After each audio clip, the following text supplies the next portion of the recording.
Hello, welcome back to the channel. Today, we're stepping right into the future to learn how to set up Slack webhooks as part of our full 2025 guide. Webhooks are a great way to send real-time updates from one application to another, and today, we're focusing on how to set this up on Slack. First things first, you'll need to go to your Slack app and navigate to the Settings and Administration tab. Then click on Manage Apps. This is where you'll be able to add new integrations to your workspace. We start here because this is the foundation for our webhook configuration. Now that we've done that, you'll see a directory of apps. Search for incoming webhooks and click Add Configuration. This is where we start building our webhook.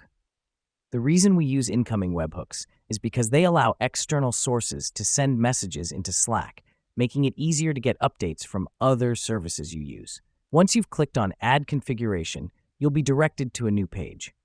Here, you can choose the channel that you want your webhook to post messages to. This helps us because it allows us to specify where we want our updates to appear. After you've selected the channel, click Add Incoming Webhooks Integration.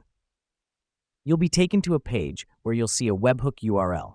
This is your unique URL that you'll use to send JSON payloads to in order to post messages to your chosen Slack channel. Make sure to keep this URL safe, as anyone who has it can post messages to your channel. Now you've set up your Slack webhook. You can customize the name, icon, and other settings to your liking, but the basic setup is done. Let me explain why this matters. By setting up a webhook, you're making it possible to automatically get important updates right in your Slack workspace, from bug reports to server notifications to social media updates. And that's it. You've now set up your Slack webhook.